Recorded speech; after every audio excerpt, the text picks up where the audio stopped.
Pasamos entonces, ya tenemos con nosotros a eh, Catalina Botero, ex relatora de libertad de expresión de la Comisión Interamericana de Derechos Humanos, abogada constitucionalista. Dejaré a Martín que la presente. Martín Echevers, del Grupo Clarín Argentina, muchas gracias.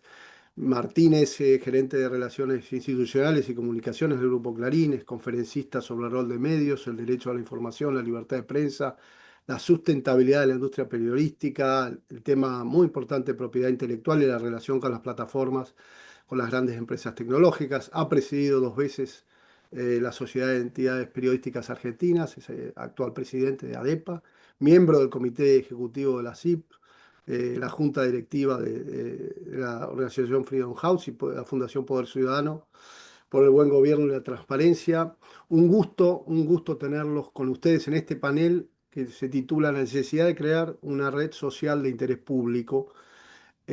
Realmente una charla de alto vuelo que será seguramente muy, pero muy interesante. Adelante, Martín y Catalina, muy buenos días, un gusto tenerlos con nosotros. Bueno, muchas gracias, Carlos, por la presentación y obviamente es un honor volver a tener en nuestros encuentros a Catalina Botero, una vieja amiga de todos nosotros, vieja por los años que nos conocemos, pero somos todos jóvenes. Catalina es una abogada, como todos conocen, colombiana, experta en Derecho Constitucional y Derecho Internacional de los Derechos Humanos. Integra el grupo de expertos de el proyecto global de la libertad de expresión e información de la Universidad de Columbia en Nueva York. Fue relatora, como dijo Carlos, especial de libertad de expresión de la Comisión Interamericana de Derechos Humanos de la OEA y copresidenta de la Junta de Supervisión de Facebook e Instagram. Ha sido conferencista en universidades de más de 30 países, sus publicaciones traducidas a varios idiomas y además fue juez de la Corte Constitucional Colombiana y decana de la Facultad de Derecho de la Universidad de los Andes. Bienvenida, Catalina. No te estoy viendo en mi pantalla, pero supongo que estás allí. Eh, bueno, es un gusto conversar con vos nuevamente. Y la verdad es que escuchábamos al presidente de la CIP, escuchábamos algunos de los discursos en las últimas asambleas y también en la reunión del Consejo Ejecutivo. Y uno de los fenómenos que más nos está preocupando no solo como industria, sino como profesión, es, bueno, la proliferación de desinformación que se está dando hoy a partir de esta conjunción de la habilitación tecnológica que permiten los algoritmos y las cámaras de eco y la conformación de burbujas donde solamente escuchamos aquello que ratifica nuestros prejuicios y por ahí hasta podemos desatender o descreer los hechos. Vos hace poco te escuchaba en un reportaje, Catrina, que decías, bueno, llegamos al punto donde hay seguidores de Trump que aún siguen negando, pese a las evidencias empíricas, el asalto al Capitolio. Bueno, este tipo de burbujas que hacen que los hechos pasen a un segundo plano y proliferen la fake news y las burbujas de sentido de la desinformación, por un lado, y esto se profundiza cuando hay gobiernos que se apalancan en este esquema para fortalecer sus proyectos políticos y para intentar instalar un discurso contra el control periodístico, contra el rol de la información profesional. Vos luego vamos a hablar de lo que estás proponiendo como algunos antídotos para esto, pero este fenómeno que lo hemos visto profundizarse en los últimos meses desde la asunción de Trump en el nuevo periodo presidencial, con esa alianza tan ostensible, tan fotográfica que apareció en su asunción con los grandes líderes de las empresas tecnológicas, con decisiones como han sucedido en algunas empresas de eliminar la moderación de contenidos o de favorecer alianzas, como en el caso de X, con gobiernos o regímenes autoritarios. ¿Cómo estás viendo este fenómeno y digamos, cuáles son las preocupaciones más profundas que te aparecen hoy? Gracias, Martín. Yo tengo dos pantallas, estoy con la imagen del computador y el sonido del teléfono, pero no sé si se oye adecuadamente. Se oye bien, perfecto, sí, ya. Gabriela me dice que está todo bien. Ok, gracias.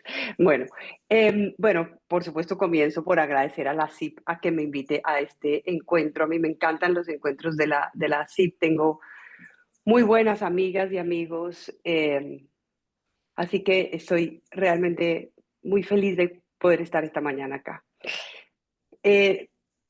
Yo creo que las nuevas formas de comunicación política que representaron en un momento de gran optimismo digital una esperanza de mayor pluralismo y que en regímenes dictatoriales son muy importantes. O sea, en Venezuela las redes sociales son claves y en Cuba las redes sociales son claves. Pero en democracias y sobre todo en democracias frágiles son una enorme amenaza. O sea, claro que sirven para denunciar atrocidades, pero también sirven para incitarlas. Y eso da por varias razones. Y tú mencionaste algunas. La primera es que estamos en manos de gigantes tecnológicos que son muy difíciles de controlar. No tienen ninguna supervisión y pueden tomar las decisiones que quieren sin que exista, no solo sin que exista una posibilidad de control, sin que exista la posibilidad de que nosotros sepamos qué es lo que están haciendo. Yo estuve más de 4 años y medio en el Consejo de Supervisión de Meta intentando ponerle un freno a eso, pero ya con la llegada de Trump fue imposible porque o Meta se entregaba a Trump o simplemente inmediatamente la iban a regular de una manera muy inadecuada, aparte que probablemente mucha gente dentro de Meta no quería que siguieran existiendo esos controles. Entonces, el primer problema es que hay un enorme poder de las plataformas que es muy poco transparente y que sirve a intereses usualmente, digamos, alejados de los valores democráticos. En la India, por ejemplo, la manera como operan las grandes plataformas es suprimiendo discursos críticos del primer ministro y amplificando los discursos que además son muy problemáticos y muy violentos del gobierno de la India. Y esto porque la India representa un enorme mercado para las plataformas. No todas son iguales, yo estoy generalizando porque entrar en detalles nos demoraríamos mucho, pero la India representa un enorme mercado para las plataformas y las redes sociales en la India son muy poderosas. Y el gobierno está muy atento a lo que está pasando. Entonces, personas como Elon Musk simplemente ceden sin discusión a lo que le pide el primer ministro de la India, mientras al mismo tiempo reaccionan de manera totalmente desproporcionada contra decisiones judiciales independientes, que buenas o malas son independientes, y buscan proteger valores democráticos. Entonces, eso es lo primero. Hay un control excesivo, sin supervisión, sin transparencia y al servicio de intereses que no son necesariamente democráticos. Lo segundo es que existen campañas. El problema de la desinformación, lo segundo es la desinformación. Y el problema de la desinformación no es que haya 3 tipos mintiendo en Internet. Eso da igual. Eso siempre va a existir, eso siempre ha existido. El problema de la desinformación es que a la escala y a la velocidad a la cual se produce, en virtud de una conjugación de factores, por ejemplo, la utilización de máquinas. Entonces, bots que ya no solamente son capaces de identificar los mecanismos que se amplifican y reproducir esos mecanismos, sino que hoy son capaces de tener interacciones, como si fueran interacciones humanas, con cada uno de nosotros. Entonces, yo puedo tener una interacción por mensajería directa, yo puedo tener una interacción por el sistema de mensajes de las redes sociales, y yo pienso que estoy hablando con una persona que me está convenciendo, qué sé yo, de que la política tarifaria del señor Trump es buena. Incluso me genera empatía y es una máquina. O sea, las máquinas hacen microsegmentación, las máquinas amplifican los mensajes, identifican cómo se amplifica adecuadamente el mensaje Las máquinas reproducen los mensajes con distintos textos, el mismo significado, pero con distintos textos. Entonces es mucho más difícil de detectar. O sea, la huella digital hoy es dificilísima de encontrar, de saber si es una máquina o una persona. Y aparte de eso, tienen esas interacciones humanas. Entonces, el uso de máquinas en estrategias de desinformación es cada vez más peligroso. El uso de sistemas de inteligencia artificial con las deepfake, que hacen que uno no pueda confiar en lo que percibe a través de los sentidos. Harari, que a mí me parece un genio, me parece que es el tipo que mejor explica las grandes amenazas de la inteligencia artificial, dice que el problema de la inteligencia artificial es que evoluciona más rápidamente que la especie humana. Nosotros tenemos un ritmo de evolución. Y entonces todo lo que ha pasado, la revolución industrial, las bombas, todo lo que ha pasado, que ha sido disruptivo, de todas maneras está sometido a nuestro ritmo de evolución. Pero estos sistemas de inteligencia artificial no. Entonces producen unas imágenes y sonido que parecen exactos. Nosotros los percibimos a través de los sentidos y nosotros no estamos en un estado evolutivo en el cual seamos capaces de vivir en un mundo en el que no podemos confiar en lo que percibimos a través de los sentidos. Y estos sistemas crean esos mensajes de manera muy eficiente. Entonces, hay campañas, no personitas mintiendo, campañas, estrategias de desinformación que se sirven de los algoritmos que amplifican, de las máquinas que amplifican, de personas o granjas de personas que ayudan a distribuir eficientemente ese mensaje, y de otros sistemas de los cuales podemos hablar, que hacen, por ejemplo, la microsegmentación, que hacen que a mí me llegue el contenido exacto para que yo o no vote o vote en contra de mi propio interés. Y eso es la desinformación. No es que me llegue un contenido para persuadirme de votar por otra persona, eso es normal, eso es la publicidad política, eso pasa.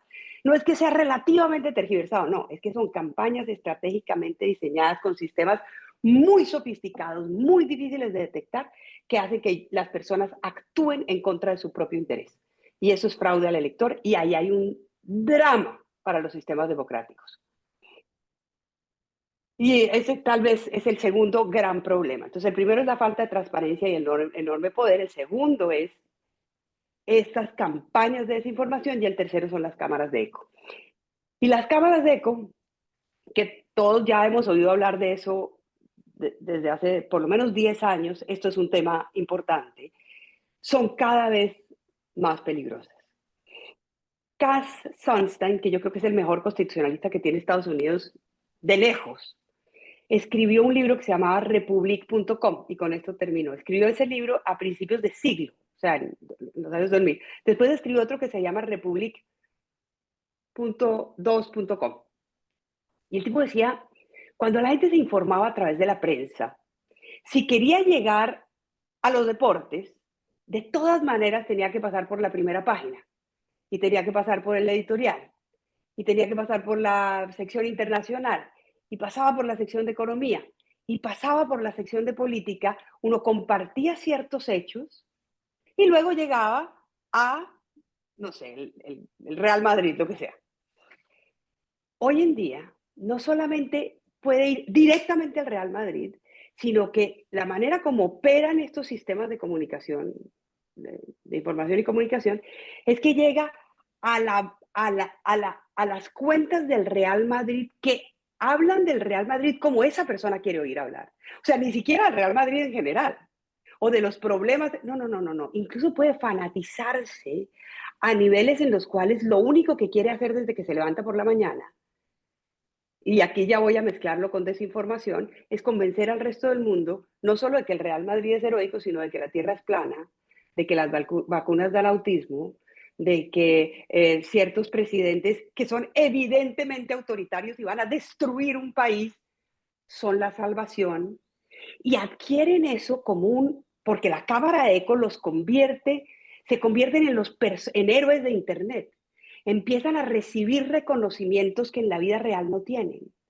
Porque Internet premia al matón del barrio y las cámaras de eco premian al matón del barrio. Entonces se convierten en esos matones que tienen propósitos vitales asociados a estos procesos de desinformación.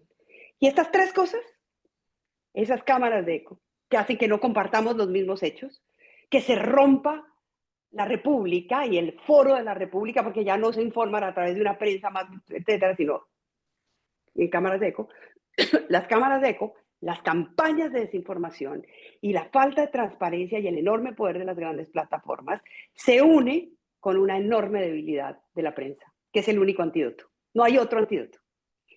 La prensa seria, la prensa profesional, la prensa que investiga las noticias de interés público, la prensa que confirma las noticias, que tiene esos procesos de curaduría de la información, la prensa a la que uno acude cuando, incluso estos locos acuden cuando hay un terremoto, para saber qué pasa, a dónde tenemos que ir, qué tenemos que hacer, esa prensa está enormemente debilitada, por lo menos por dos factores. El modelo de negocio, del cual ustedes ya saben y han hablado, pero también el desprestigio de gobernantes que se sirven de las plataformas, de las cámaras de eco, de las campañas de desinformación para desacreditar a su oponente número uno, que es la prensa independiente.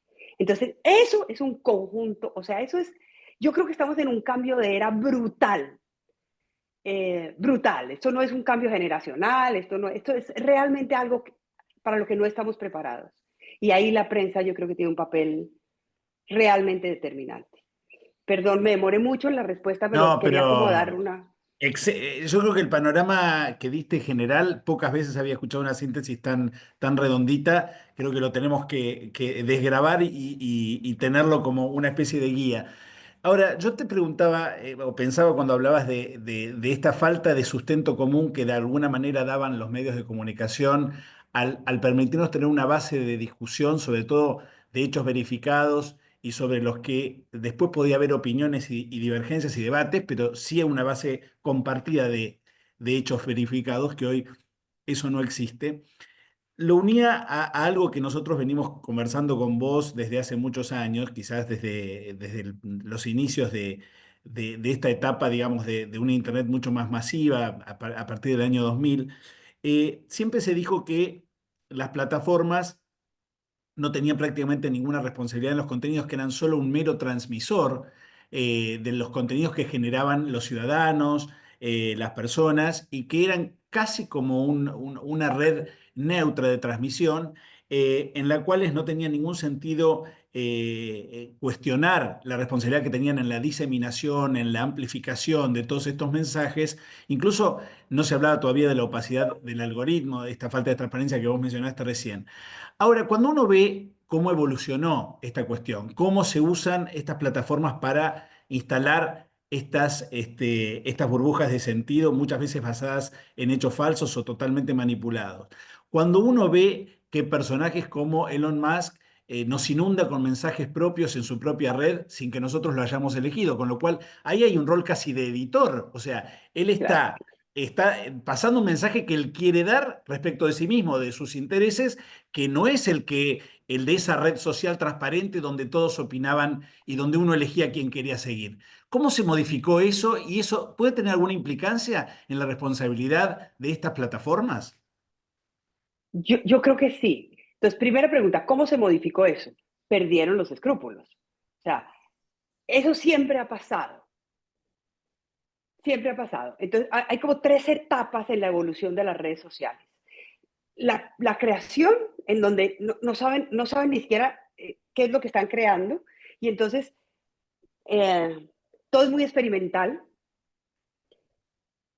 Hay una segunda etapa en donde ya advierten los problemas de los algoritmos y hay una gran crítica, eh, eh, particularmente de los demócratas, a las grandes plataformas.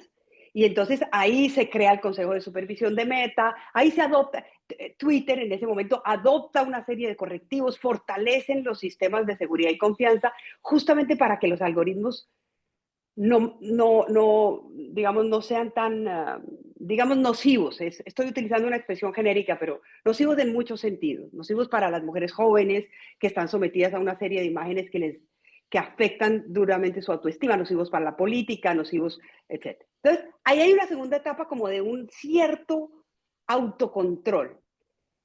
Y y luego viene una tercera etapa que tiene dos componentes contradictorios, que literalmente ya no les importa. Evidentemente tienen un rol de editor. No hay la menor duda de que ya no se les podría aplicar en derecho las cláusulas que protegen su autonomía, digamos, y que La les dan famosa inmunidad. acá en Argentina llamamos la irresponsabilidad de las plataformas, ¿te acuerdas? Exacto, Que era todo un exacto, debate que tuvimos respecto de si eran exacto. o no responsables. Ahora no sé si podemos decir con tanta facilidad no No, son no, responsables. No. de ninguna manera. Toman decisiones clarísimas sobre qué contenido quieren que se publique y cuál no. Sobre qué contenido quieren que se amplifique y cuál quieren que se disminuya. Entonces, ensombrecen, esa es la expresión en inglés, ensombrecen los contenidos. Y eso en muchos casos es arbitrario, es discriminatorio, políticamente discriminatorio, bueno, y produce un daño en la vida real de las personas. Pero en Estados Unidos, en este momento, tienen la total protección del gobierno de los Estados Unidos. Nadie se va a meter con ellos. Mientras que en Europa, en esta tercera fase, es todo lo contrario. Y en Europa se produce una cosa que se llama el paquete de servicios digitales, que tiene en particular una norma, que es una ley, pues una normativa, que es la Ley de Servicios Digitales, la Digital Services Act, que a mí me parece que tiene problemas, pero que es una muy buena manera de exigir responsabilidad a las plataformas. Entonces les exige transparencia, les exige evaluación de riesgos, exige que haya unos reguladores independientes en los países que las controlen. Muchos países no la han puesto en práctica, lo cual es problemático, pero ahí está la normativa. Y yo creo que eso es una muy buena norma, como un buen ejemplo para pensar cómo se puede controlar que no haya un abuso en las formas de comunicación política. Catalina, vos tuviste la posibilidad de formar parte de este comité de supervisión de Meta. Me gustaría que nos contaras primero si sentiste que en ese periodo, que creo que fue de 4 años, pudieron aportar desde este rol al mejoramiento del discurso público que discurre por las plataformas, digamos, a la defensa de valores democráticos y al combate a la desinformación.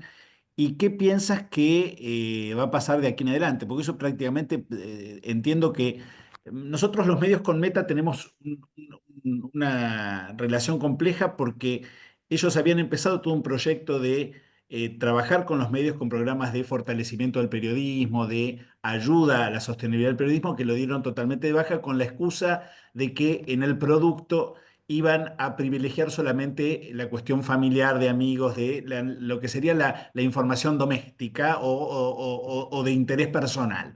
Pero primero vemos que los discursos de impacto público, que incluso a veces incorporan discursos de odio, que yo, siguen muy vigentes en esas plataformas, con lo cual es bastante discutible que solo se trate de cuestiones familiares, personales, de animalitos y de fotos Sí, familiares.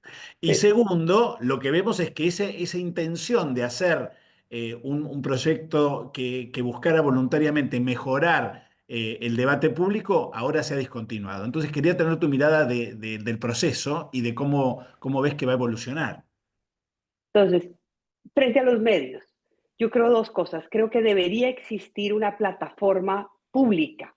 O sea, creo que debería existir incluso, no sé, global, regional, que no pudiera ser controlada por los estados y que fuera una especie de sistema de divulgación de redes sociales que tuviera zero rating, o sea, que la gente pudiera navegar por internet con esa plataforma y no le costaran datos, en donde los medios pudieran, o sea, quien quiera pueda publicar su contenido, pero que tenga una gran curaduría para evitar la manipulación, las campañas de desinformación, etcétera. ¿No? Como una gran red de servicio público, como un espectro electromagnético, pero no administrado con miras a la defensa del interés público. Segundo, creo que las plataformas deberían reconocerle a los medios los recursos que obtienen por la distribución del contenido producido por los medios. Y entiendo que esto es una discusión enorme y hay países que han logrado más y hay países que han logrado menos y Europa intentó avanzar en esto y luego hay mil dificultades y realmente que es un medio de comunicación y que no es un medio de comunicación y cómo se reconoce. Y ahí hay mil problemas, pero yo creo que las plataformas no pueden quedarse con la plata de la publicidad que obtienen gracias a la circulación de contenidos que han sido producidos con costos enormes por la prensa seria. Eso es lo segundo que pienso. Y lo tercero es que creo que las plataformas sí tienen una enorme responsabilidad.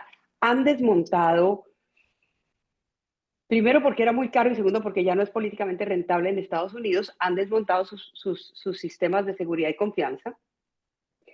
Desmontaron los apoyos a los medios, desmontaron en Estados Unidos el sistema de fact-checking, lo cual para mí, bueno, Meta lo hizo, ya lo había hecho Elon Musk cuando compró Twitter, y eso a mí me parece que lo único que hace es agravar el nivel, digamos, de perversidad de las redes sociales, que se presentan como redes neutrales, cuando en realidad no solo quienes las administran, sino quienes tienen el conocimiento y los medios para poder hacerlo las manipulan, porque es muy fácil saber qué es lo que el algoritmo va a amplificar y cómo manipular ese algoritmo. Y ahora con estos sistemas de inteligencia artificial lo pueden hacer. Entonces yo creo que las plataformas tendrían que responder por sistemas de control, de seguridad y confianza mucho más robustos. Y tendrían que tener una especial condescendencia con la prensa seria. Y la segunda pregunta es si nosotros pudimos hacer algo. Entonces, yo creo que sí. Yo creo el Consejo durante 4 años y medio trabajó en casos específicos, pero daba recomendaciones generales. Entonces, nosotros conocíamos un caso, pero en virtud de ese caso le recomendábamos a Meta que hiciera cambios de política. Nosotros no teníamos la competencia para recomendar sobre algoritmos, expresamente, pero sí sobre otras políticas de moderación de contenidos. Por ejemplo, las reglas de moderación de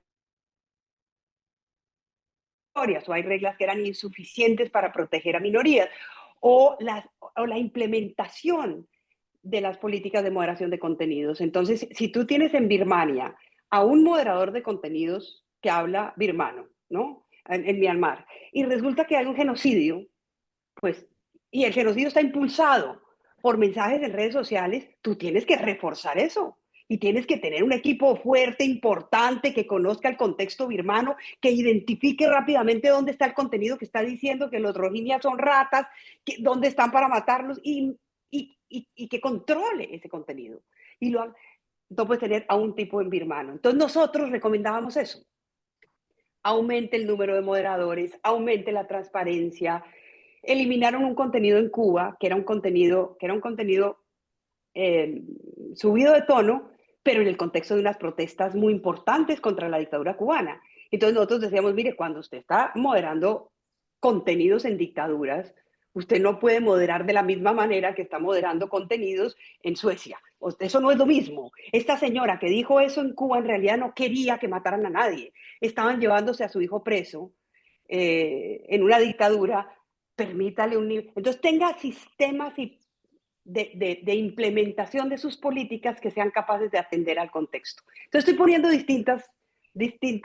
por ejemplo, Meta prohíbe, y yo creo que con buenas razones, la desnudez femenina, la desnudez del tronco femenino, pero claro, de los senos femeninos, no de los hombres. Entonces los hombres pueden salir en vestido de baño con pantaloneta, las mujeres no. Y eso está dirigido a prohibir imágenes pornográficas, imágenes no consentidas de mujeres.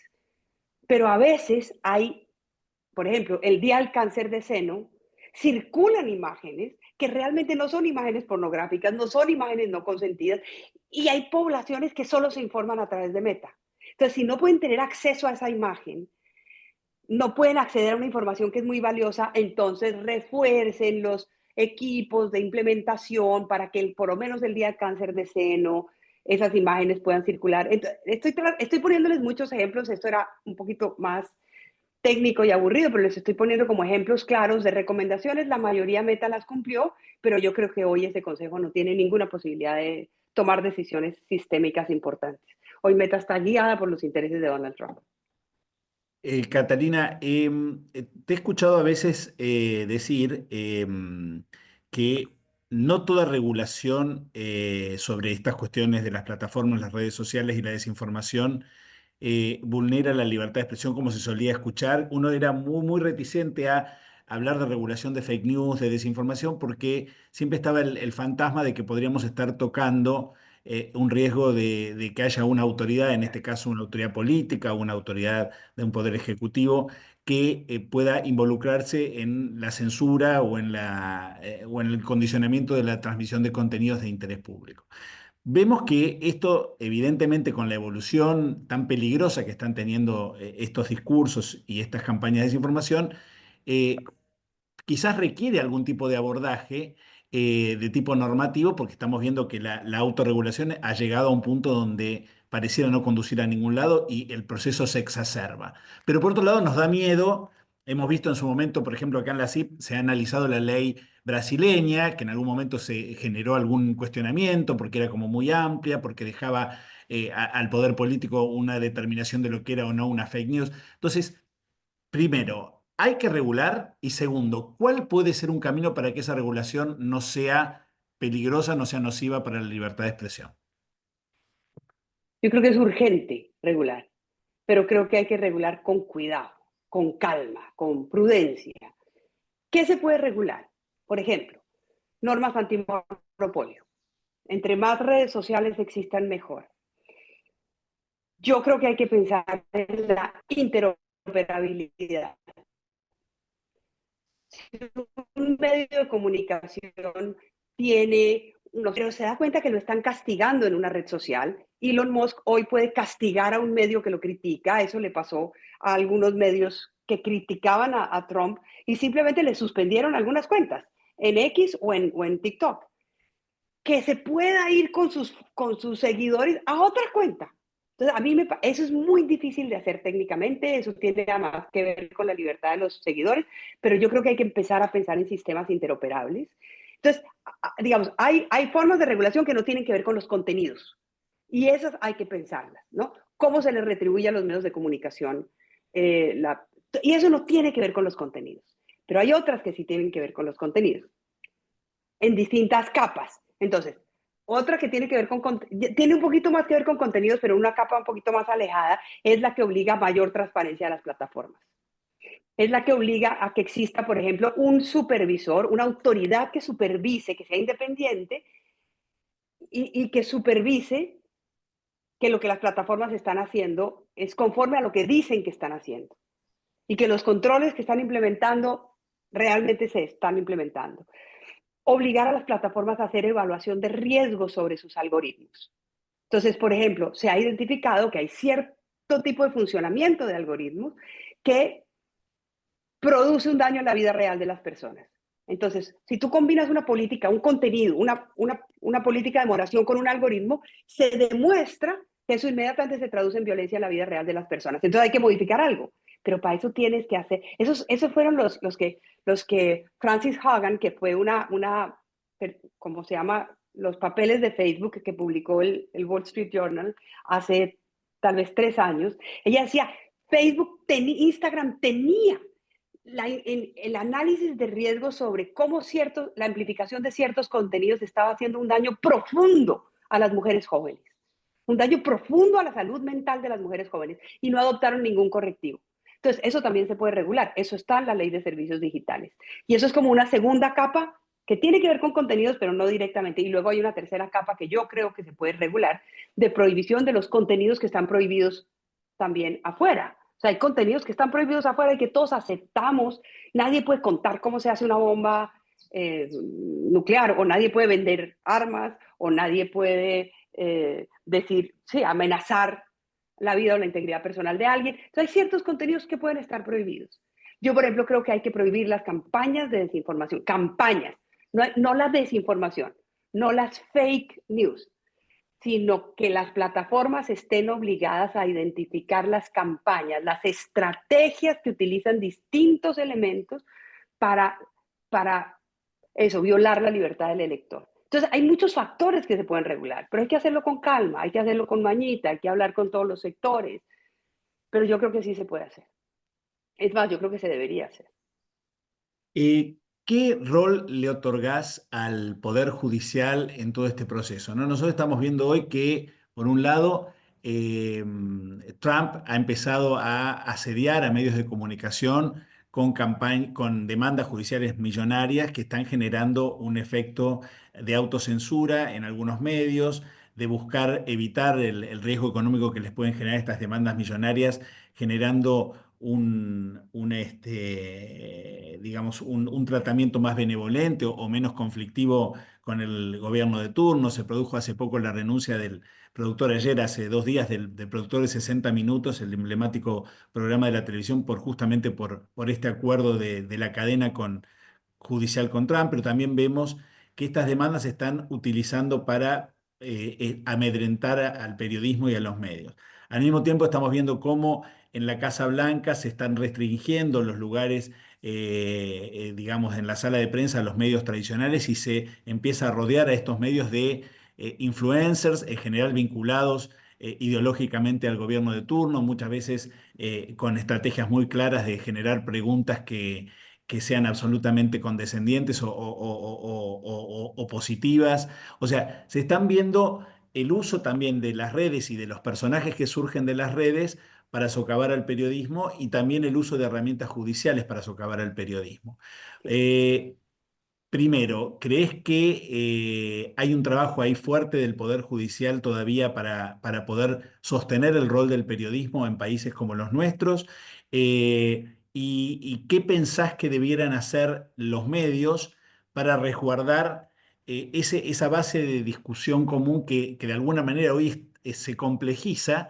Porque por más que los medios hagamos inversión en hacer periodismo de calidad, cada vez estamos más intermediados en nuestra llegada a la audiencia por las propias redes. La gente que tiene una suscripción de un medio o que entra a un medio de comunicación se reduce en relación a la gente que solo se toma contacto con la información, incluso de los medios, a través de las plataformas y las redes. Y la manera en que ellas nos intermedian es muy, muy opaca. De hecho, vemos los medios a veces, un mes pasamos de estar arriba en nuestra percepción en las redes porque cambió el algoritmo. 3 meses después estamos abajo porque dicen que las noticias ya no son tan importantes.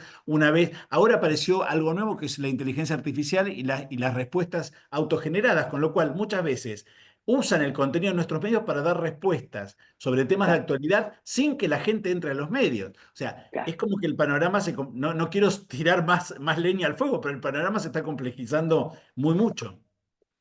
En el caso, por ejemplo, de New York Times contra OpenAI, yo creo que New York Times tiene razón.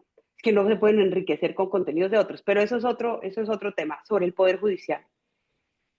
En este proceso global de implosión democrática, ¿no? De derecha y de izquierda, de lo que sea, pero de implosión democrática, lo único que protege al periodismo y que nos protege a todos es la independencia del Poder Judicial. Y por eso es tan grave lo que está pasando en Estados Unidos y por eso es dramático lo que pasó en México. O sea, lo que pasó en México es de una gravedad inusitada, que destruyan al Poder Judicial y lo coopten con personas de Morena. El periodismo, yo no sé qué van a hacer los periodistas en México, porque hasta hoy había un chance de que si los demandaban y tenían un buen argumento podían estar protegidos.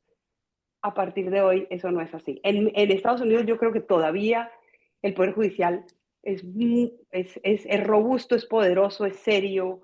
Hay jueces malos y buenos, como en todas partes, pero yo creo que ahí hay una protección. Y yo creo que lo que hay que proteger a toda costa, así los jueces tomen decisiones con las que uno no está de acuerdo, no importa, es la autonomía del Poder Judicial.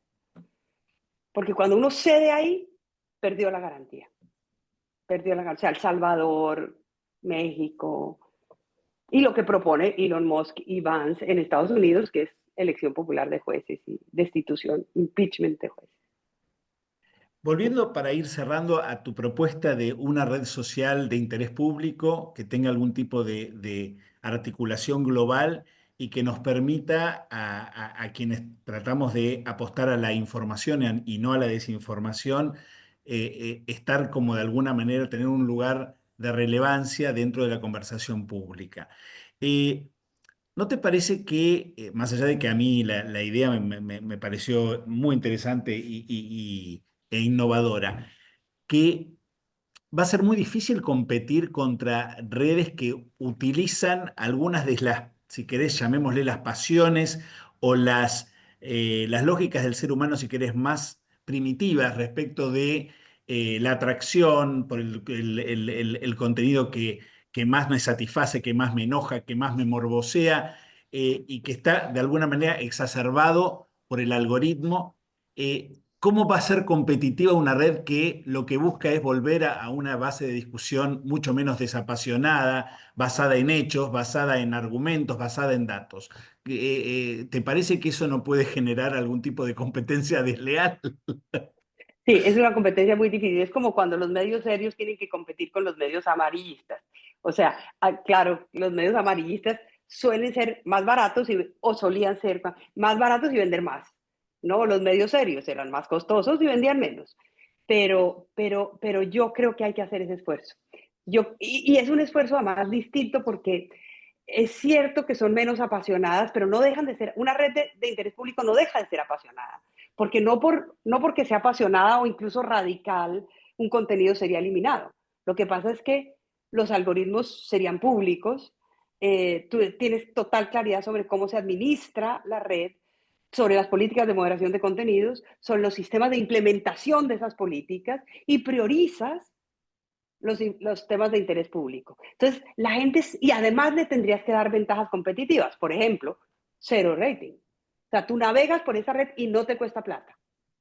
Entonces, tú ahí puedes tener publicidad y la publicidad va a quien generó el contenido. O sea, eso hay que diseñarlo adecuadamente. Pero a mí me parece que es la única salida, porque es que no podemos seguir en manos de 4 tipos que hacen lo que hizo Elon Musk y lo que lamentablemente más recientemente hizo Meta. Bueno, la Y verdad es que... TikTok que nadie sabe. TikTok, O sí, sea, le eso, estamos faltaba entregando a preguntarte los de TikTok. chinos, no, Sí, no, claro. perdón, es que le estamos entregando a los chinos toda la información sobre qué nos gusta, qué no nos gusta, cómo vivimos, con quién vivimos, dónde estamos, todo. O sea, el día que un gobierno autoritario quiera utilizar esos datos, no dicho Ceausescu, hoy Putin da, sería el hombre más feliz del mundo si pudiera contar con esos datos, porque la manera de controlar a la población es controlar su privacidad, controlar sus datos, saber de quién es amigo, cómo la aprieta, por dónde lo asusta. Y le estamos entregando todo a los chinos. O sea, hay que haber una red de interés público que uno sepa que esos datos son... No sé si estamos en un mal momento para que eso pase, pero yo creo que esa es una salida importante. Y controlar a los gobiernos, mencionando lo que tú estabas diciendo. O sea, que los presidentes no puedan utilizar la plata para tener esas granjas ni de troles, ni de bots, ni de nada, que tengan que ofrecer información fidedigna, completa, actualizada. O sea, no, eso no puede ser, estos tipos que sigan mintiendo y que digan que cada vez que uno les dice que están mintiendo los está censurando. Pero, o sea, todo se ha trastocado en un proceso de disolución de valores democráticos que es muy acelerado. Y que, como bien dices, en realidad refleja todo esto de las redes un proceso de degradación democrática que las excede, ¿no? Y que lo estamos viendo en regímenes donde se cuestiona hasta el voto popular, donde se cuestiona la división de poderes, donde se Exacto, cuestionan incluso libertades civiles básicas, ¿no? Es así. exacto, exacto. Bueno, Sí. yo creo que ha sido fantástico estos 50 casi minutos que hemos contado con tu sabiduría, con tu experiencia y con tus ideas, que esperamos seguir trabajando juntos porque creo que nos queda mucho trabajo por delante, tanto desde los medios en nuestra relación con las plataformas, como en nuestra mirada hacia organismos internacionales y hasta hacia nuestros propios países para llegar a algún tipo de regulación inteligente, tanto desde defensa de la competencia como desde el copyright también, que son dos rubros que hacen a que los medios puedan resguardar el valor de sus contenidos y finalmente, nada, tratar de preservar el rol del periodismo en la democracia, que finalmente es nuestro objetivo, ¿no es cierto? Exacto. Muchas gracias, Martín, y muchas gracias por la paciencia a No, todas excelente, y a excelente, todos. la verdad. Muchas gracias a Muy vos. bien. Gracias.